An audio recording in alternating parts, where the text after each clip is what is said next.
Greetings. We're glad to greet you this day. Glad to have you watching us. I'm Dr. Hutchinson, and you're watching Black Thought on the M1 Network out of Memphis, Tennessee.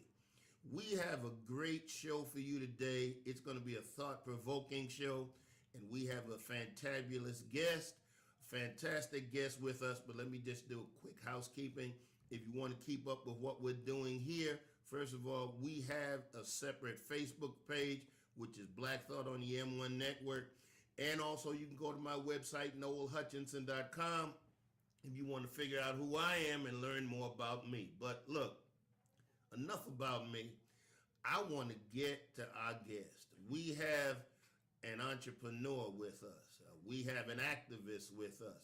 We have somebody that's near and dear to our community, Miss Shahidah Jones, and she is here and in the building. So glad to have you with us today. I'm glad to be here. Thank you for having me. My pleasure. But now, I want to have conversation with you specifically about an incident that happened, about a week and a half ago? Yeah. And it was an unfortunate incident. And it caused Miss Jones to go to jail. Jail. She was locked up, y'all. I was. Clink, clink. Right. Now, we want to talk about what led to that because it has some ramifications for our community. And after all, if we're in Black History Month, think about this. Yeah. And we're still going through some of these foolish things in 2019. Some of the things I heard concerning this incident sound more like 1959 than opposed to 2019. But then again, I wasn't there, she was, so let you fill us in. So, all right, it's a Saturday afternoon, evening, right? Right. You're fellowshipping with some friends of yours. Pick up the story for me. So it was, I think this is important to know too. So it was my friend Tammy, Tammy's wife. So they're a Black lesbian couple, and the majority of the folks there were similarly situated. I got you. So it was her birthday. So it was about 20 of us. She rented out a private room in Napa Cafe to celebrate her birthday. So we go, and when we got there, Tammy had already told us that we would have to have one check, right? So there'll be one check, and so they had a special menu for folks for this room, and we all knew that we were going to have to end up cash apping or paying cash because there was only going to be one check. When we get to the room, they made us aware. The first thing was that we were going to have to, if you were going to drink alcohol, that you had to run a separate tab, which kind of didn't make sense with you need a separate check, but cool. So everybody's eating, drinking, having a good time. Now, I actually came late because this is my ministry to show off the stuff late. So when I got there. So you have the ministry of lateness. Right. All right. Keep going. But I had already sent my order ahead or whatever. So when I got there, my food was on the table. And so sitting down eating, we sang the Stevie Wonder version of Happy Birthday. Like, people were in good spirits. So this wasn't a rowdy table or anything at this point. But one of the guests was having kind of a back and forth with the lady we later found out was the owner. And so when that situation went on over there in the corner for maybe about 30 minutes before she let us know that basically what had happened was that she was eating her food. She had enjoyed most of her food. And that while she was eating, she bit into something. And when she was like, "What is this?" Maybe it was a bone or something. The salmon. She pulled it out. It was like a wire.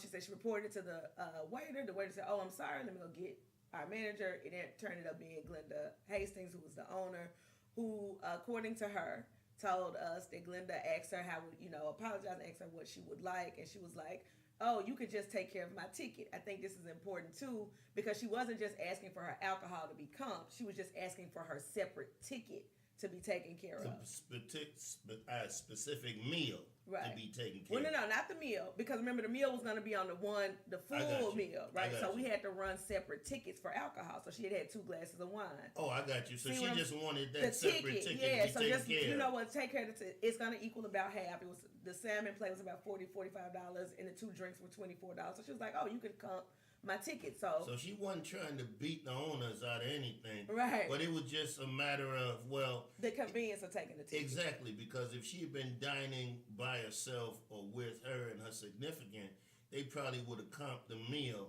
and then just dealt with everything else. But in this scenario, it was easier to do it the way you described. Right. And so apparently Glenda told her that she was gonna go. She had to go check on something because there's a law, or there might have been some legal issues with her pumping wine or alcohol. Mm-hmm. So she leaves. She comes back and tells her that, well, you ate most of the food, and there's really nothing in the restaurant that would have produced this foreign object in your food, and so we're only willing to comp the 12.1 glass of wine. I'm sorry. I gotta stop you. And I'm sorry. I apologize. I'm doing this for the sake of y'all.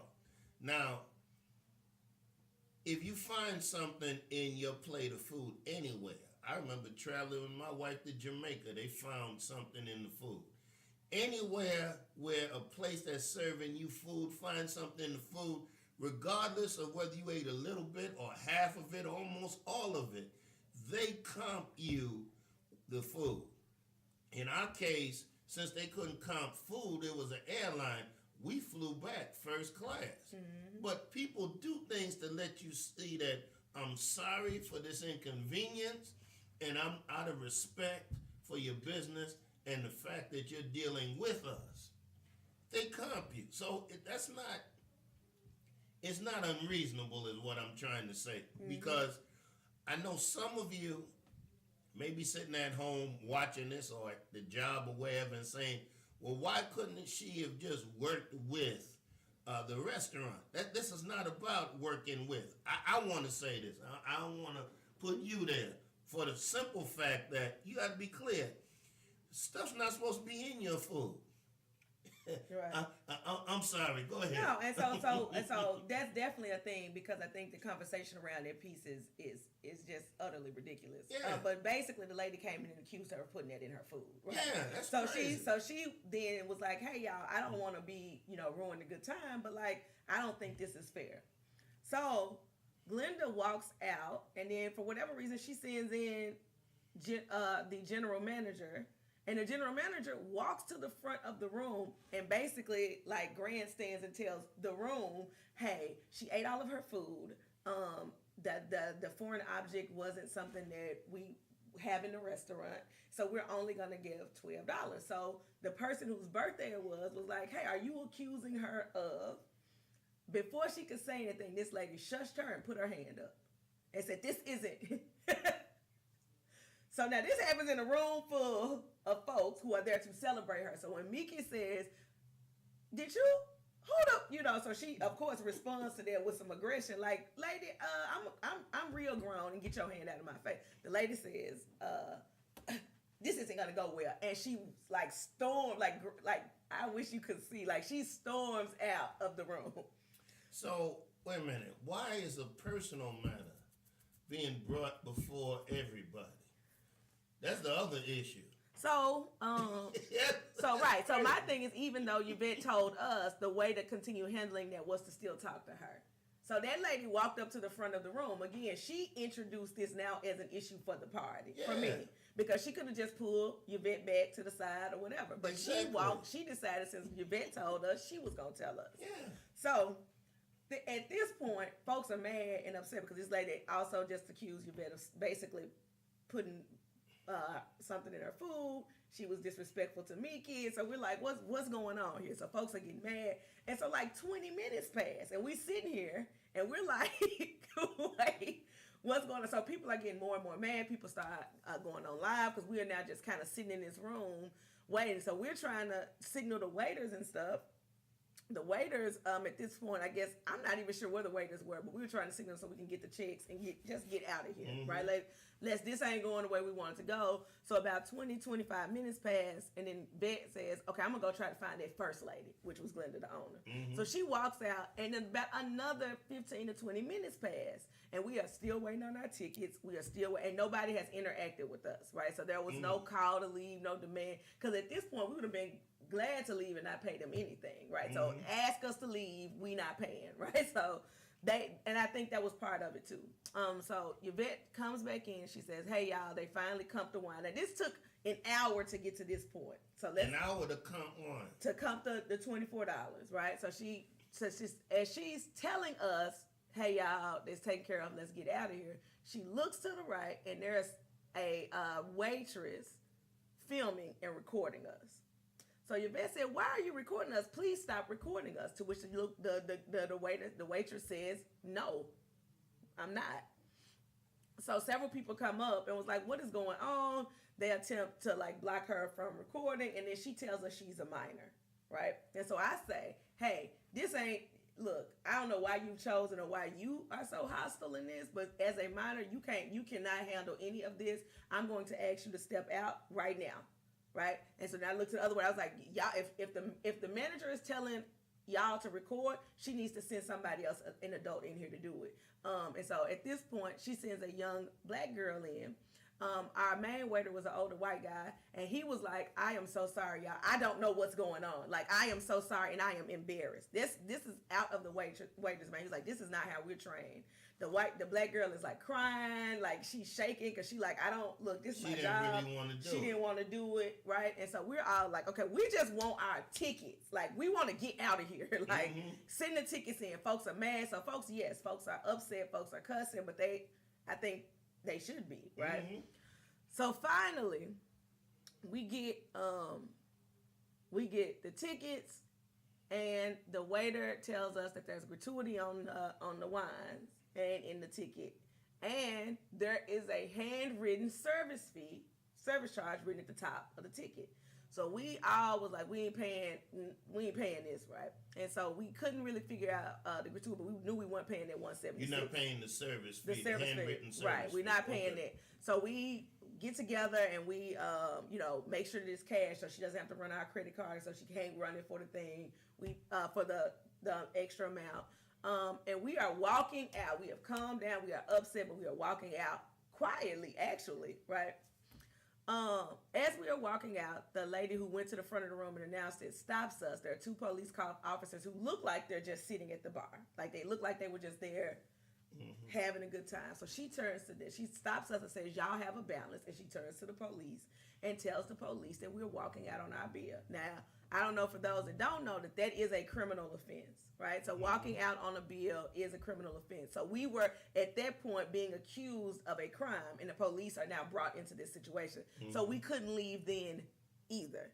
So the police, so there's this back and forth going on, and the police was like, "Well, let me see the ticket." We're like, "We're not paying the service charge." She's trying to say the service charge is the booking fee for the room. I step to the front and say, "Hey, you're going to have to show us that in writing. You're going to have to show us in writing where the service fee is the booking charge for the room, where we agreed to it, and what exactly is included in it." All right, let me stop you right there. For those who are watching, she's an entrepreneur.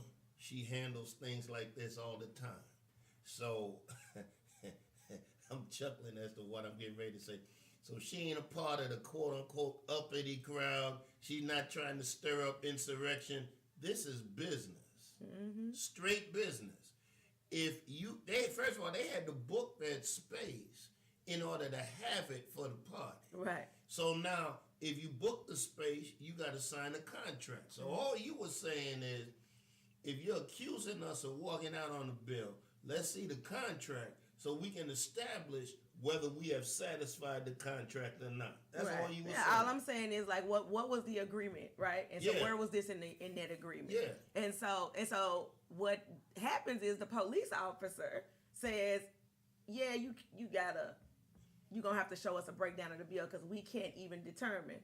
Now, I did tell the police officer at this point, I said, and the reality is, service charge or gratuity, both of those are civil matters, right? Because what you cannot, those are civil matters. You have to go to court to decide if I owe you a service charge or gratuity. You don't, like, the food is a definite, right? So even at this point, once she admitted there was a service charge, there was really no police should have disengaged, but fine.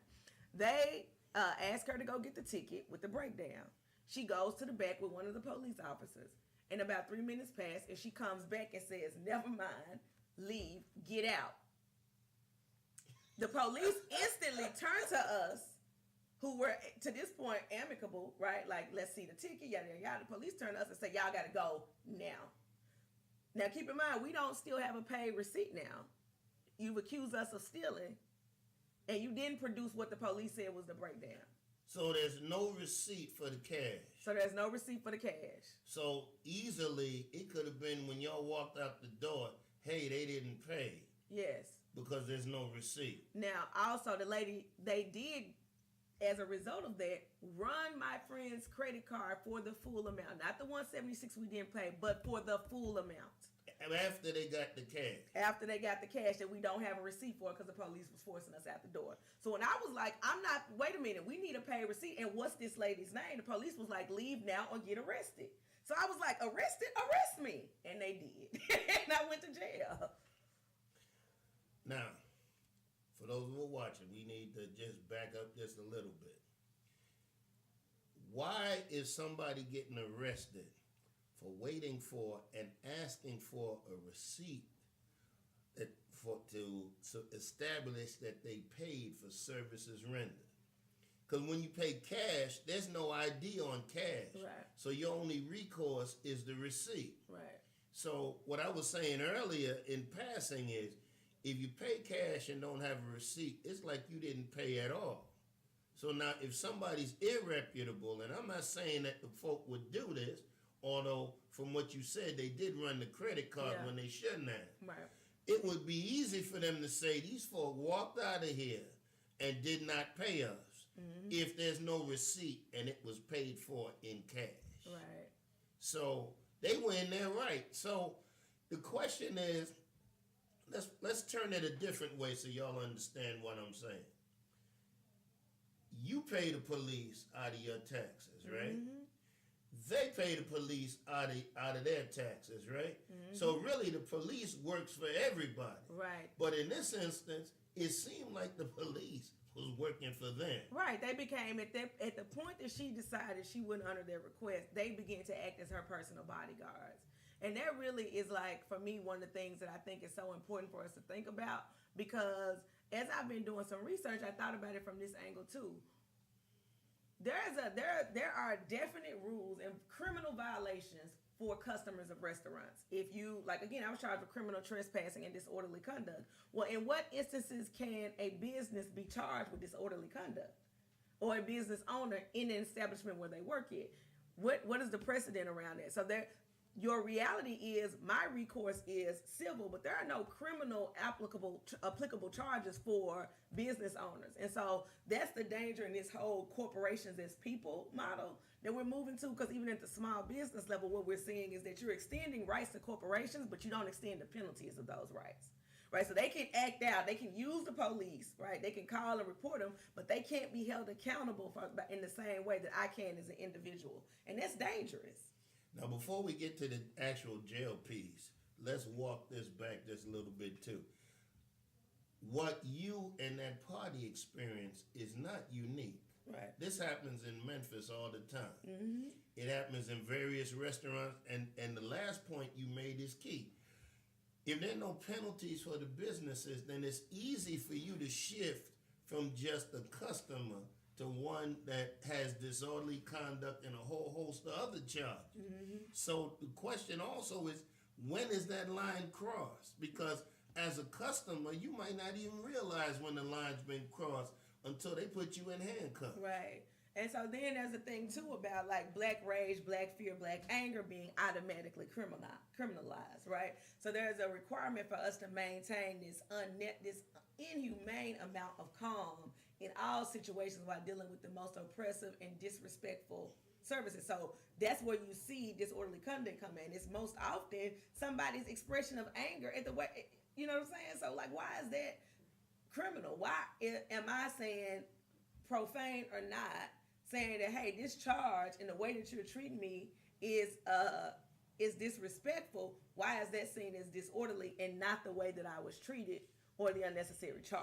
And regardless of whether you asked the questions you did with a little heat in your voice or not, those were business questions that should have been answered right then. Right. And the fact that it took an hour to get comp for some wine when you were supposed to be doing research as to whether you could do it at all. We're in the internet age. It ain't like you got to put something on a postcard and mail it. Also, this lady run 3 restaurants. Napa Cafe has been in business for 20 years. You don't know the rules? So again, ignorance of the rules, right? What is it? What is it quote all the time? Ignorance of the law doesn't absolve you of responsibility of the law. So then, why does that change in this instance? And I think when we talk about racism and privilege, that's one of my first things. I don't give folks credit for ignorance. I don't assume anybody is ignorant. We all smart at something. You smart enough to have gotten here, so you know some stuff. So I cannot. You did know. You didn't want to. But now watch this, and y'all heard it first from me. So if you quote it, just remember where you heard it. Ignorance is a curable disease. It sure is. You don't have to stay ignorant. So now if you don't know, find out. Right. So now if you say that you're an owner, and I agree with you on your assessment, if you say you didn't know, it shouldn't take you an hour to find out. And let's talk about the standard of service. So when they did find out, why didn't she walk to the front of the room and announce and apologize to the party like she announced to the room that they weren't going to pay? There you go. There you go. Why didn't she come back in and say, hey, this is the experience that you guys had. I am so sorry. We've taken care of this. And end it there, right? Why was there still an additional escalation? Why was your general manager able to escalate us again when we were walking out? Like, at what point of this do we start to think about again? There's a standard for customer service. We all know what that standard is. There's a standard for customer service everywhere. There is training, database, all type of things you can look up for customer service. Why is it that when it comes to black folks and poor folks, that standard is optional? And whether we get it or not is based on whether someone decides we do it. If we ever attempt to demand it, we are looked at as problematic. And let's take it a step further. You mentioned the demand piece, but let's also take it to this place. Why do we accept it? Right. In terms of black businesses, we accept far less than we accept from other businesses.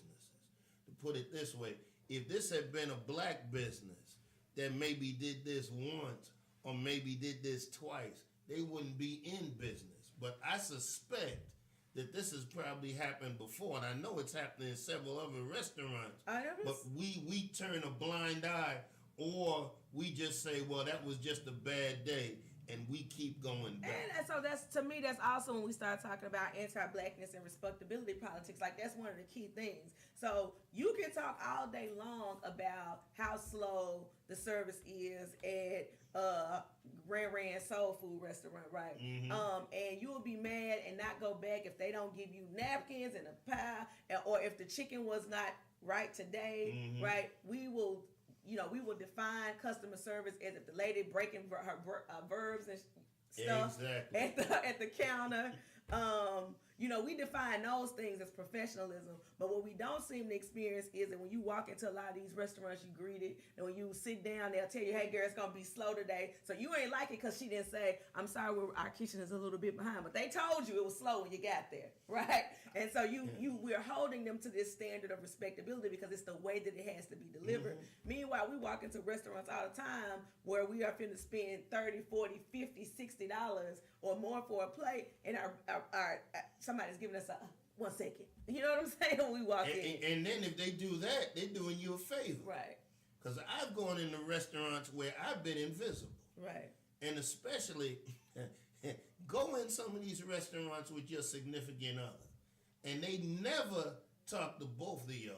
Mm-hmm. They're going to talk to one of y'all.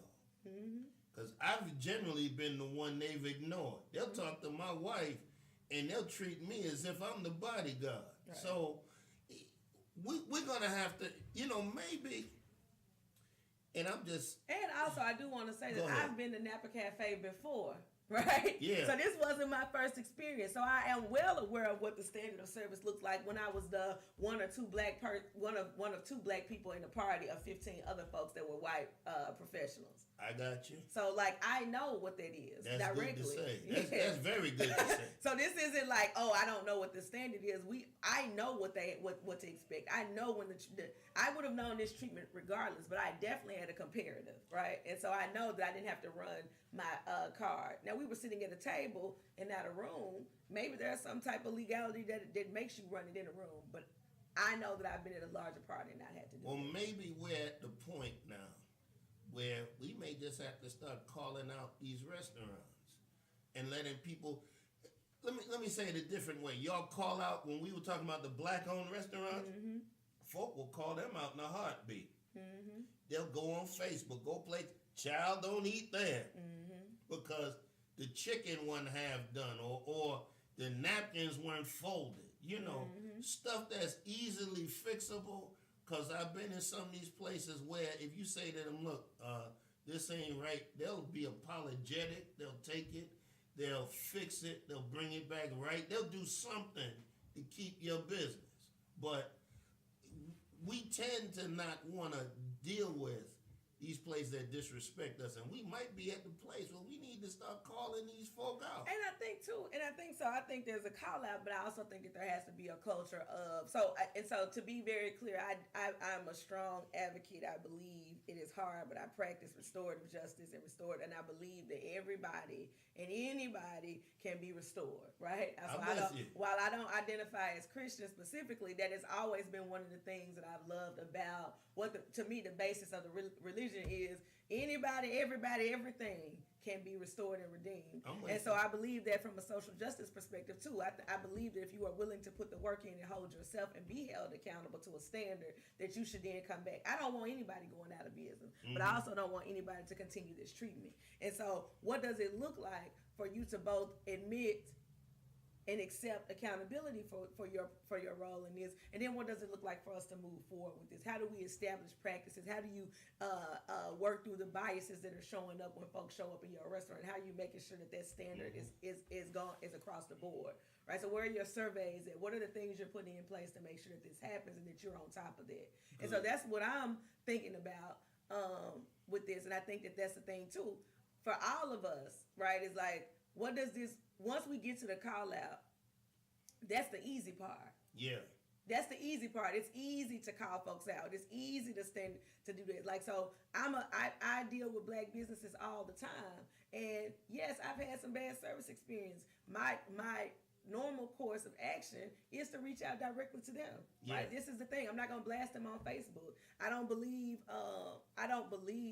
in, because I know the playing field isn't level, right? Exactly. So I know that the service might be slow, not because black businesses are trifling, because black businesses have less access to capital, which means they have less ability to staff the staff that they need because they have less resources. So that's immediately why there's a service disparity in the industries, black business versus white business. And so we don't talk about that. We talk about that we act like there's no nuance. We act like when it comes to comparative service experience, that it's as simple as y'all open the same business and everything else is the same. Yeah. So like from where they get the food from, how much they're spending, what their prices are, the locations they have access to, all of those things factor into black businesses. So when you walk through their door, you should understand that you are coming to this and they went through all of that to get here. Mm-hmm. You know what I'm saying? And they might be shopping at Sam's like you to get the food instead of going through a distributor because they just can't do it like that.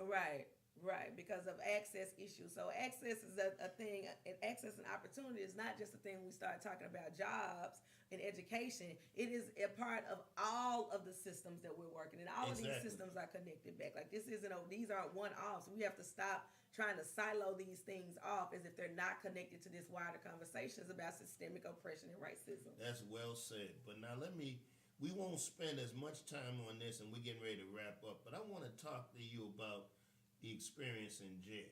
Right. Because it was interesting. I saw where, a part of the people that you deal with on a consistent basis, they said, hey, we need to make sure she doesn't stay down there. Mm-hmm. And so they got up some bail money for you. But then you saw some stuff when you were down there. So I want to kind of just give you a chance to kind of open up that part of the conversation, because I think it's important that people also hear that. I know it's kind of a separate issue, but they need to hear this. So when we went down, for those who are unfamiliar with the process, so for women, unless you're picked up near 201, you go out to Jail East, which is out off of Shelby Drive, or Shelby View, right? Yeah. And so you go there, you come in. I had on a wire bra, so I immediately have to dress out. Dress out means that you have to be put in the clothes. And so you go to so normally when you come down, you have process, and they give you an opportunity to sit in the front to pay bail while they process you and set your bail, just so you can get your stuff together before. And there's like maybe a 6-hour limit, and then they have to send you to the back, which is general population, and the holding cells in the back. So I was sitting there waiting to be processed, right? Already dressed out, and I'm sitting there waiting to be processed. You know, it's 4 or 5 other women who came down at similar times, and they don't really have anything else to do, so you are listening to the stories. And so there was one lady down there for shoplifting. There was another lady down there, a young girl who they caught her first. This was her first marijuana charge. She was just riding, you know, got pulled over for some tent, right? And they searched the car, and then so her bond ended up being $15,000. There was another young girl down there was involved in some type of situation with her. She kept saying her boyfriend. The situation really did, however, sound like there was some other things at play. But she was hit with a $50,000 bond. And so my thing is, I don't want to get this into a conversation of guilt or innocence as much as I want to get into as a conversation thinking it through like my restorative justice policies of like none of these situations to me prove or none of these women seem to be irredeemable, right? But all of them were being hit with charges that would change the trajectory of their life. You don't come back from a $15,000 bond, right? You don't come back from a $50,000 bond. Somebody you don't, because she kept saying, well, maybe if I just fine, that's like $5,000. She's like, I think I might have that amount. I just need somebody to sign for it. I was like, baby, you can't even just sign for a $50,000 bond, right? You have to have a cosign. You have to have some credit. Somebody got to put some collateral up for you. So even if you had the money, you can't just do it, right? So what does that mean for her who was 23 years old in this situation? What does it actually mean for her ability to get out of jail? Now we know that you can't really fight a charge because the presumption of guilt happens when you show up in your dressed out clothes because you ain't bonded yourself out. And without getting into specifics, it sounds like that young lady with the $50,000 bond was caught up in something not of her own doing. Right. And so, she gets penalized for how others have gotten her in that kind of trick bag. Right, and so there's that, and then so I was talking to this other lady, and so for me, like I'm as I have I don't know, those stories always, because they could have been me, and a lot of times it should have been me, right? Like so me in this situation without the small amount of resources and connections would look totally different, and so I am always like thinking about that and how do I then extend, because I think too the anytime you have access to privilege, your job is to extend that privilege to those who don't have it. Yeah. And so what I do know is that somebody was making calls saying, hey, she needs to get out of jail right now. So when they told me I didn't have a bond and my partner told me how much was raised, I was like, one of these girls coming with me. Right, so let me see how much is yours, how much is yours, how much is yours. And so then I happened to meet a young lady who was there, who went to Northside with me. So I'm a Northside cougar in Memphis, so that meant, so she didn't go with me, but she went to Northside after me. I organize right now in North Memphis, working specifically in Klondike Smoky City. Her kids go to the school, and so her bond was like exactly the amount, right? So I was like, I'm paying your bond. She was on the phone trying to get folks to come up there, and I was like, hey, if you can wait, we'll pay. Are you going to court? She was like, yeah, I'm going to court. I was like, give me your contact information, and I put it in there and sent it off to my folks, and was like, when they told me my bond was $0, put that money over there for her. And we bailed her out, and she showed up on court on Monday. It wasn't any problem. Her charges were dismissed.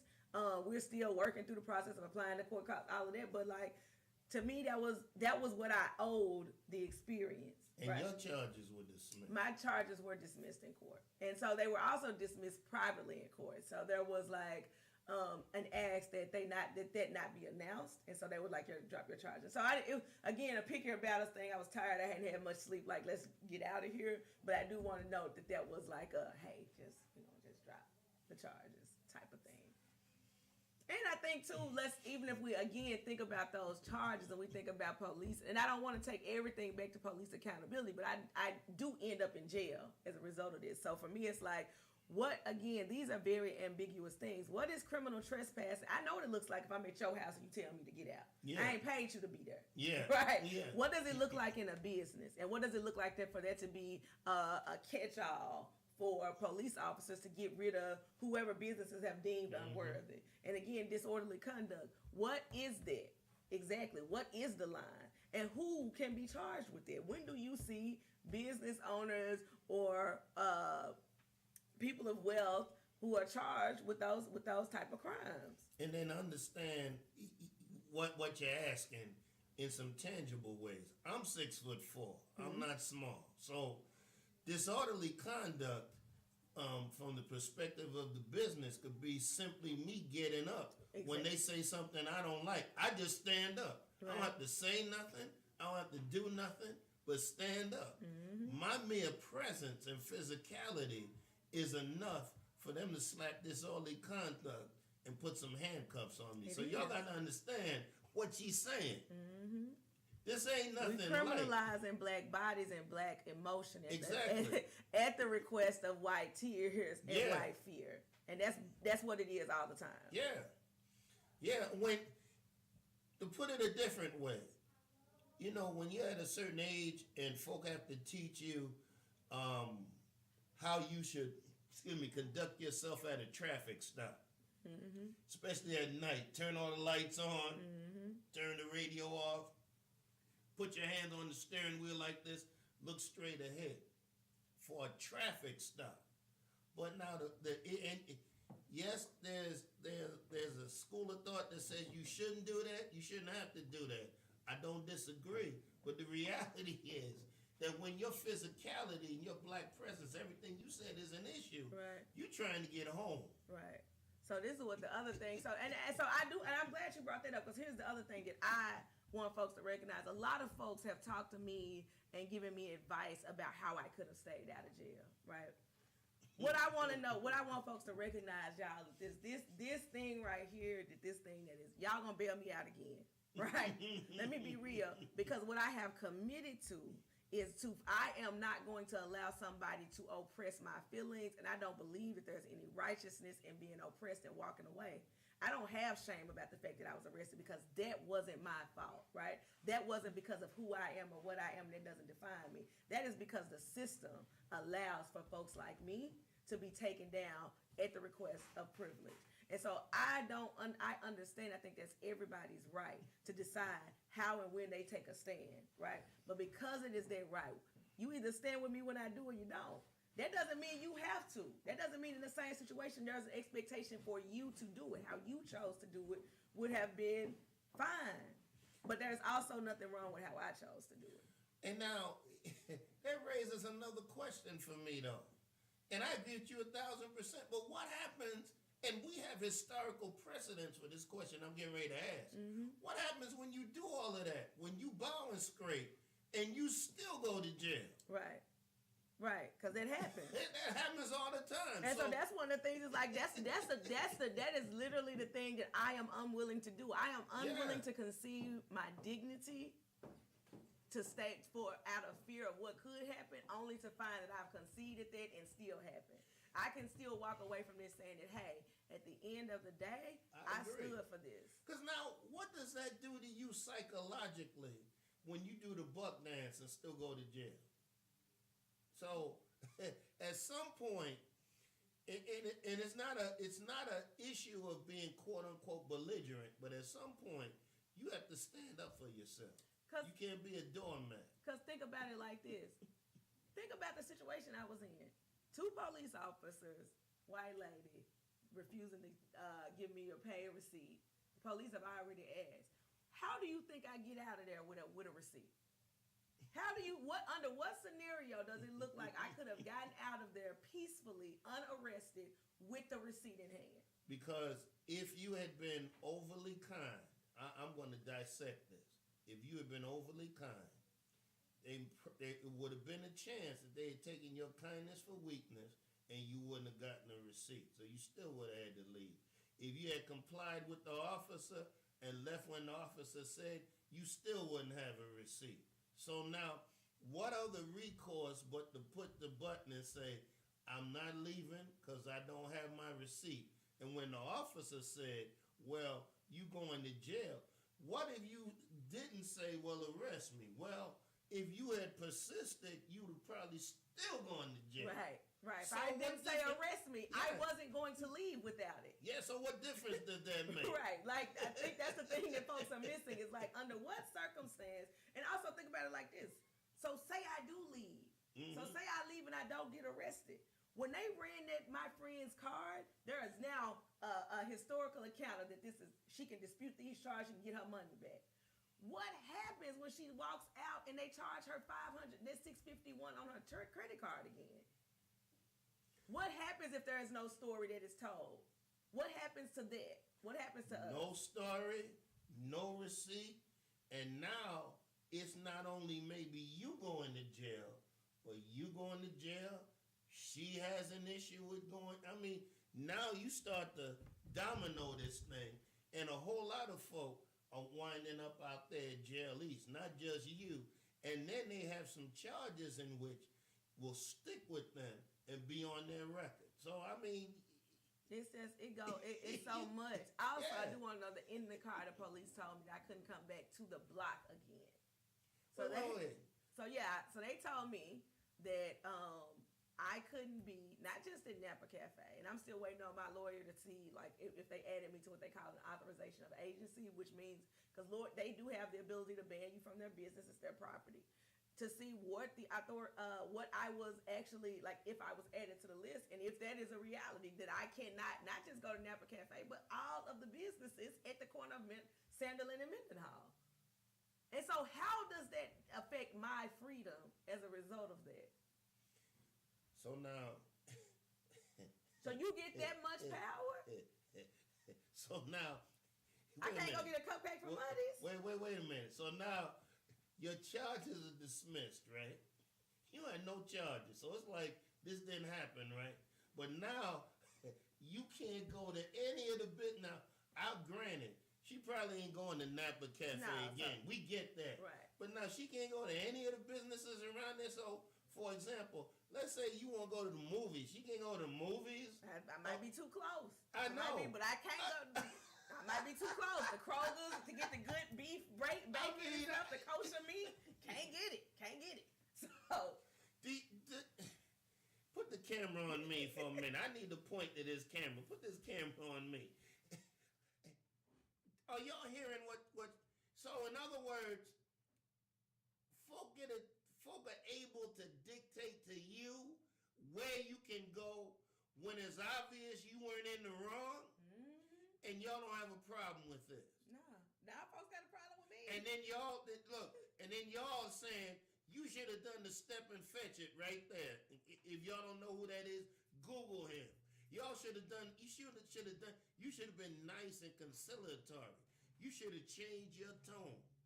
How the heck you change your tone when they're telling you after you just ask some logical questions that first of all they put you in the car and then they tell you can't come back around here. Let me add some fuel to the fire. We don't want your kind. Right. Because that's the other thing, though. You can flip it back to us. So that's the other thing, right? Because this is the thing I really want folks to think about. Normally in the business, you think about the impact to these folks not coming back to your business again. Yeah. There were 20 of us, right? I went to jail and the story has come to, but there were 20 people.